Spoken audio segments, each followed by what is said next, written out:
Okay, let's talk about essay writing. That blank page staring back at you, the cursor just blinking. You've got a deadline breathing down your neck and this, immense pressure to get it perfect. If you've ever had to write an essay, I bet you know exactly what I mean. But here's a thought. What if getting good at essays isn't just about, getting through uni? What if it's actually a core skill, something totally transferable that you absolutely need for, pretty much any path you take? That's exactly it. And that's really our mission for this deep dive today. We want to unpack how you actually craft an essay that works. We've looked at a whole load of really great material on this. And the aim isn't just like a simple checklist. It's more about getting into the why and the how behind it all. So you can actually use the writing process itself as a tool to write much better essays. Yeah, and something that really stood out to me looking through all this was this idea of productive struggle. Mm-hmm. Can you maybe unpack that a bit? Why isn't struggling always a bad sign when you're writing? Oh, it's fascinating, isn't it? The materials we looked at really stress that struggling is just a normal, kind of unavoidable part of learning anything new. But there's a big difference between, say, unproductive struggle, like just staring blankly at the screen, putting it off because you're stuck, and productive struggle. That's more about pushing through, solving problems, actually growing. It's how you improve fundamentally. Yeah. Recognizing that difference is it's key. When you lean into that productive kind of struggle, you're actually building resilience. You're building skills that go way beyond just finishing that one essay. Okay, so if we accept struggle as part of the deal, how do we get from that scary blank page to a finished piece without getting lost in the unproductive kind? Our dive into this suggests there are roughly 3 main stages. Though they're not always perfectly neat and linear, are they? You often bounce between them. That's absolutely right. It's dynamic. We generally start with pre-writing, that's setting things up properly. Then you move into the actual writing or drafting stage, getting thoughts down. And finally, rewriting. That covers all the revising and editing, the polishing that really makes it shine. Right. So, stage 1, pre-writing. Laying the foundation.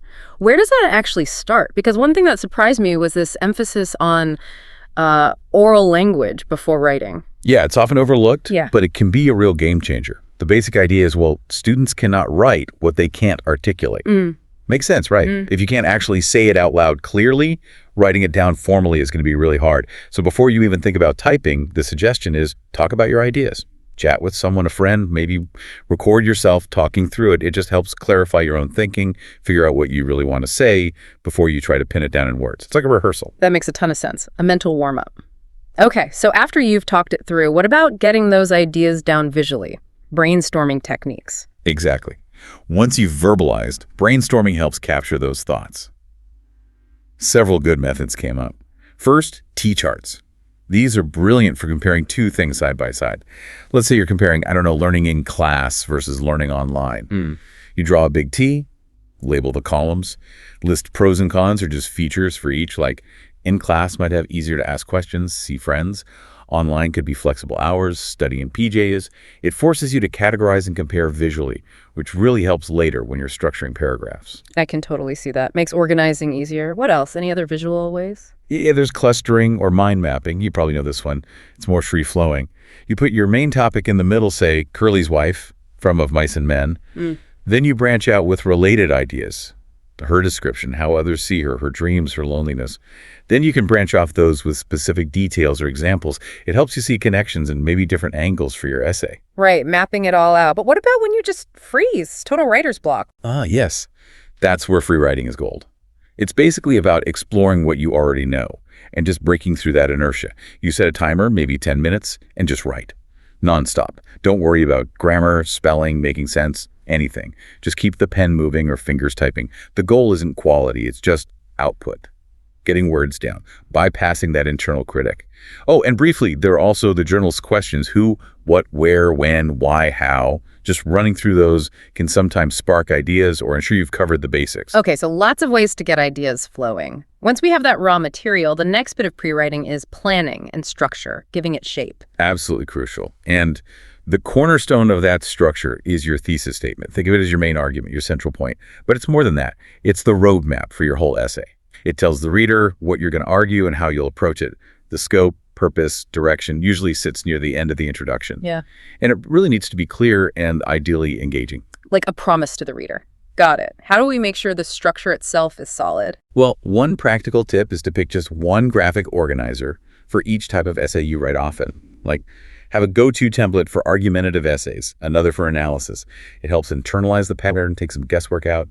And while structures vary, the classic 5-paragraph model is a decent starting point. Intro with hook, background, thesis.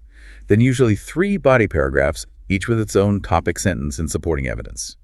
And a conclusion that synthesizes things, highlights importance, and gives a strong final thought. Oh, and crucially, make sure your body paragraph headings actually relate to the topic, not just body paragraph 1. Okay, foundation laid, ideas generated, roadmap in place. Now, stage 2, writing. Getting it down on paper. This is often where the overwhelm kicks in, right? But there are some really practical tips for this stage. Yes. This is definitely where that productive struggle feels most intense sometimes. The biggest piece of advice: break it into manageable chunks. Seriously, it makes it so much less daunting. Don't think, I have to write this whole essay now. Think, okay, I'll just write the introduction paragraph.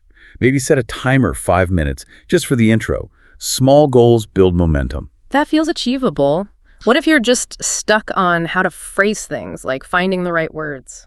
Well, another technique is modeling. If you have someone to work with, they can talk through their writing process. You sort of hear how sentences get built, and you can borrow phrases or structures.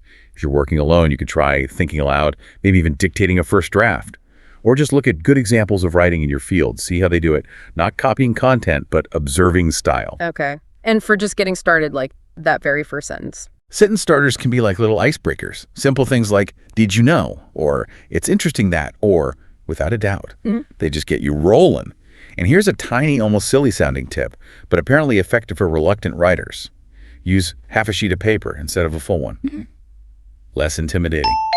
Less blank space to conquer. It's psychological. I love that. Simple but clever. And maybe the most important advice for this drafting stage: embrace imperfection. Seriously. The first draft is just about getting your main ideas down. Simple language, short sentences are fine. One source put it quite bluntly, saying, essentially, your first attempt will likely be not great, and that's okay. Refinement comes later. You have to give yourself permission for that first draft to be rough. I think we all need that reminder. I definitely remember agonizing over every word first time around. Okay, so we've got a draft down. Rough, imperfect, but it exists. That's not the end, though, is it? What's next? Nope, not by a long shot. Which brings us smoothly into stage 3, rewriting, revising, and editing, the polish. This stage often takes the most time, but it's absolutely vital for sharpening your argument, making it clearer, and getting better grades. This is where productive struggle really pays off, because you're actively wrestling with your ideas to make them stronger. So how do we approach this polishing stage? Is it just about grammar and typos? It's much more than that. We can think of it on 2 levels.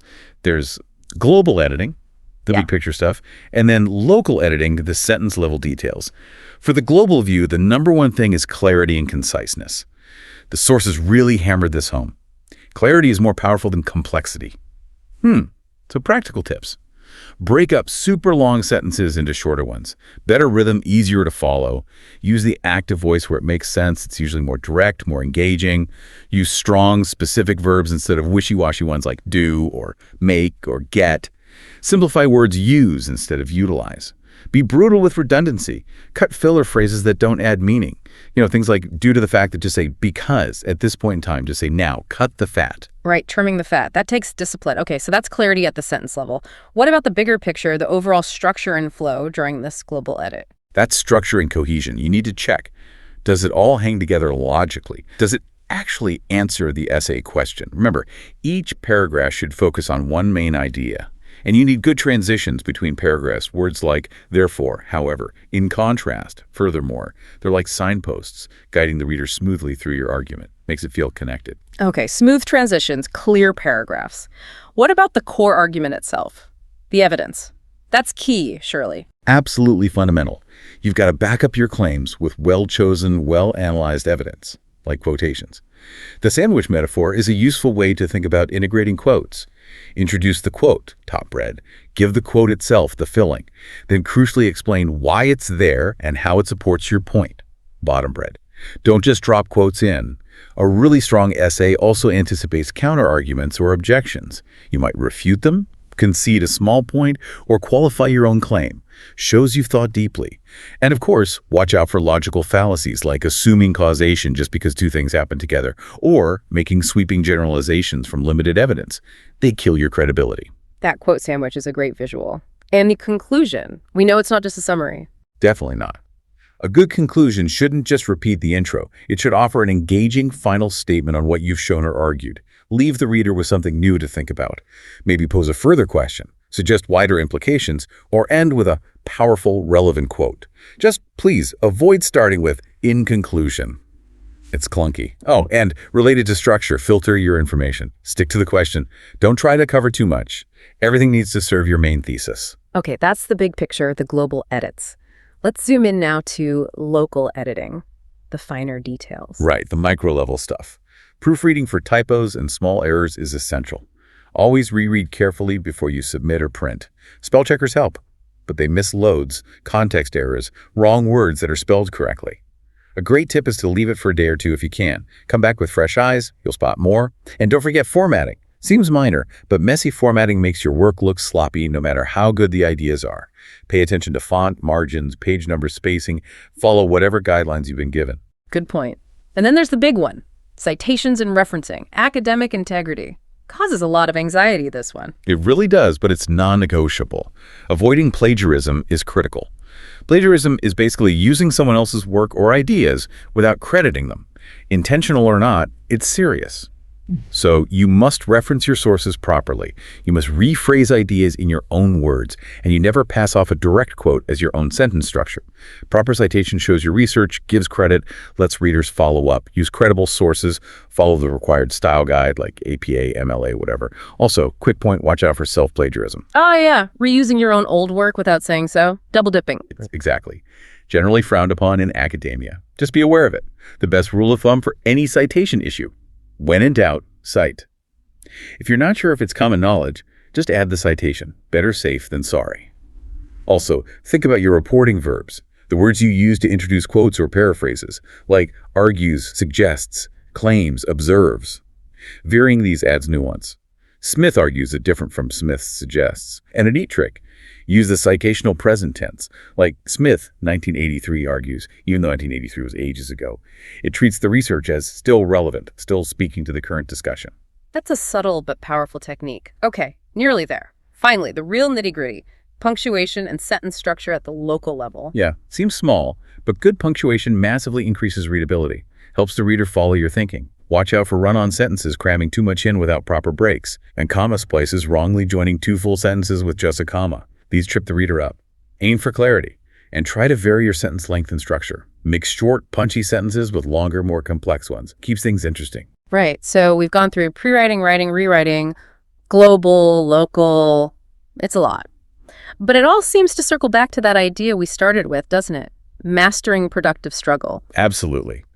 If you really take on board that struggling productively is the learning process, you're not just getting through the essay, you're building resilience, knowledge, real skills. It makes you a better student, sure, but also just more capable, more confident, less stressed by challenges. It's like building cognitive muscle, as you said earlier. And applying these strategies consistently, planning properly, drafting without fear of imperfection, then refining meticulously, that's the path, isn't it? It makes the whole thing less scary, and yeah, the sources are clear. It leads to much better result, massively improved grades even. Yeah, ultimately, a good essay isn't magic. It's about a systematic process. Planning, drafting, refining, taking complex thoughts and making them clear, logical, persuasive. So here's something to mull over. If, as we heard, clarity is more powerful than complexity, how will you choose to make your ideas shine the next time you write?